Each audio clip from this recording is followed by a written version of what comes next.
Okay, we finished looking at these photos, and then looking at the next slide. Are you doing both people's notes? How'd you get that arranged? Did we finish this slide? We did. Did we do this slide? No. Okay. Yes. Oh, yeah. Yes. Yes. Just walk around the back. Thank you. Okay, we finished with this one. Yeah. Yeah, this is the one. So yesterday we were just talking about imperialistic policies, and we're looking specifically at the British and French. The reason we do that is because the British and French colonized North America. South America was colonized more by the Portuguese and the Spanish, and then America as well was colonized primarily by the British, but then they had their own civil war, and the people who moved to America then wanted to be distinct from the British crown as well, but that's a whole other topic. Anyways,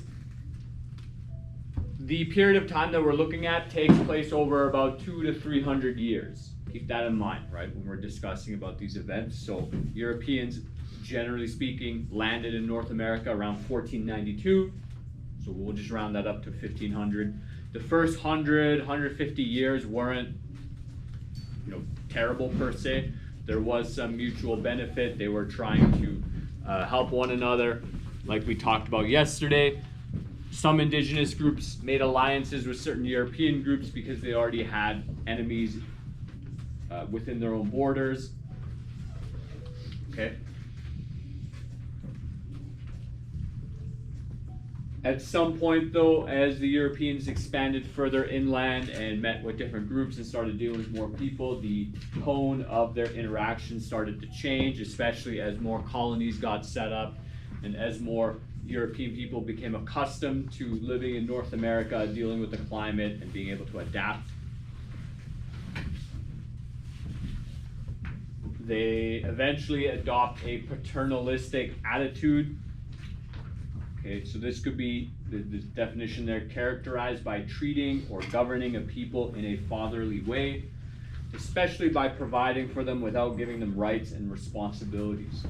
Okay, so paternalistic is basically, to summarize it, to give you the gist of the meaning, is basically like saying, you're incapable of taking care of yourself, so I'm going to take care of you for you. Okay, and so that is kind of the attitude and the mood that the Canadian government, that the early settlers had towards First Nations people. And I think we discussed in the previous chapters some reasons why they might have felt that way already, so we won't go over that again. But paternalism, this idea of that you're incapable of making your own choices, so someone, let's say the government in this instance, is going to make them for you. That's an attitude that still exists today. Many people think that that is what should be done. They might just not recognize that it's a continuation of, events in a history that has already occurred.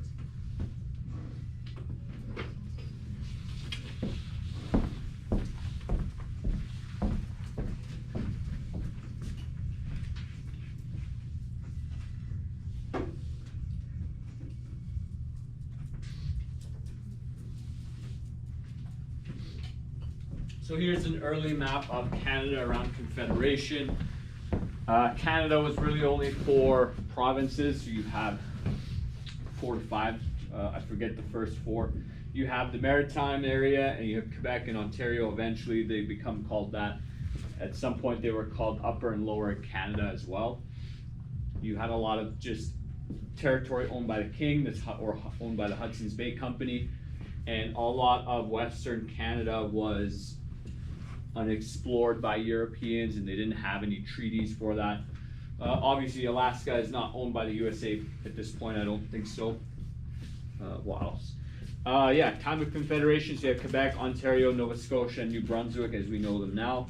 Over the next 130 years, as more settlers expand in, again, we're looking at imperialistic policies, right? So as the British move more and more of their subjects, their citizens into North America, how they're dealing with people who already exist there and how they're interacting with them. Many First Nations people simply can't compete. There's just A disparity in technology. Additionally, a lot of First Nations people in both North and South America, Central America, were wiped out by diseases that they had never experienced before, because that's one aspect of cultural contact as well. Now, most of you should know about the numbered treaties. I mean, we harp on that quite a bit, and we live in Treaty 6 territory, I think, here in Leduc and Edmonton and kind of central Alberta. But if you were to take the treaties and how they divided up land, this is more or less how that would look. So all those treaties and their years are listed there along with their territories. One thing we emphasize, I think, in grade 9, although we emphasize a lot more in grade 10, is that there's not a real lot of treaties signed in BC. And I'm not exactly sure why that is. Part of the reason was because the Canadian government was trying to build their railroad and expand out across Canada as quickly as possible. By the time they got to BC, they just weren't making treaties with people. Many of those nations that lived there to this day, up until the 80s and to this day, we're still fighting for their right to self-governance, to own that land that was theirs, that they argued that the Canadian government did not sign treaties with them. There was no agreements made. Okay, the Nisga'a Nation is one of them that we study in this course.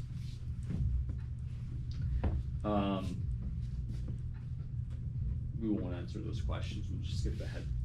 Okay. Obviously, this is Canada as it is today, so this is without acknowledging treaty boundaries and borders, and this is how we understand our country. I would say very few people understand it according to the treaties. It's not really a way that we think.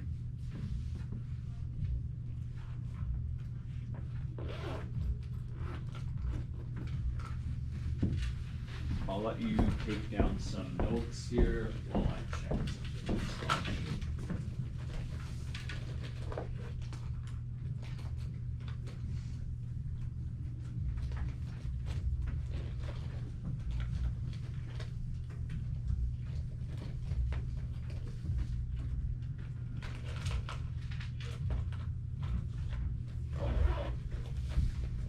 We got 2 more slides, and then we'll get our presentation, and that'll be it for today.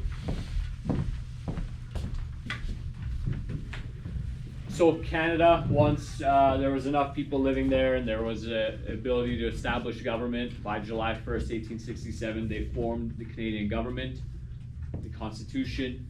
Again, we already talked about the provinces. They formed the Dominion of Canada, so it's still under the operation of the British Crown. Obviously, First Nations people were not consulted in this partnership. Why do you think they just ignore the First Nations people?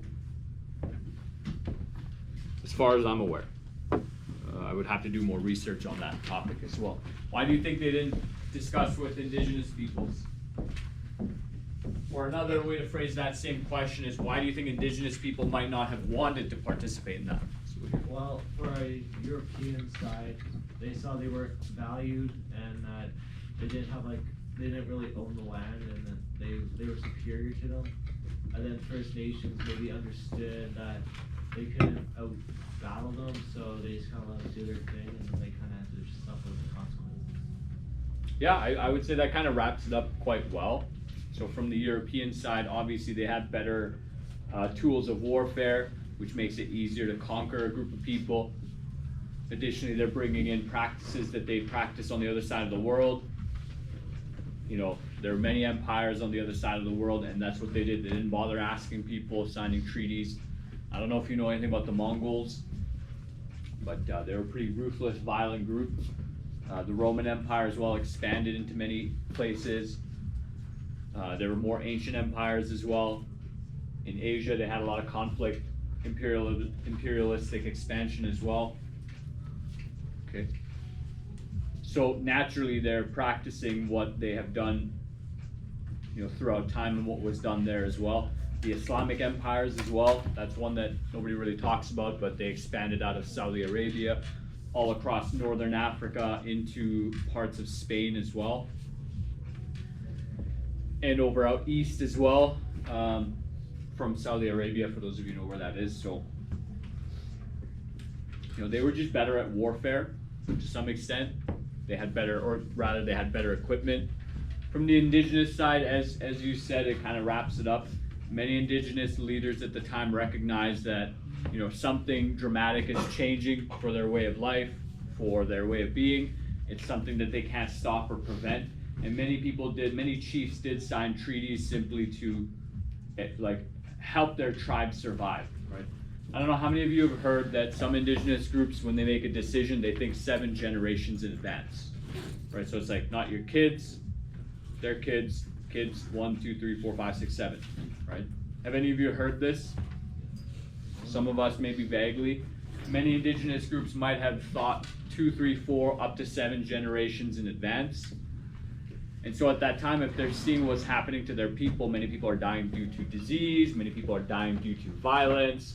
They're also noticing that the way of life is changing, that this new group of people that has infiltrated their country, you know, they don't hunt, they're not nomadic, meaning moving around. They're stable, they farm, they grow their food. Many chiefs signed treaties simply because that was their best way to survive. And respectfully, I would argue that they've done a lot better in Canada than they have in America, right? Like, again, recalling that TED Talk we watched about the Sioux Nation, you know, many of those people were just massacred, men, women, and children. In Canada, maybe I'll get you kids to read this article at some point, but actually, yeah, we'll just save that for another day, because I do want to use the article. Anyways, the Canadian government did have an issue with indigenous peoples, or Indians as they called them at the time. They did not want the tribal system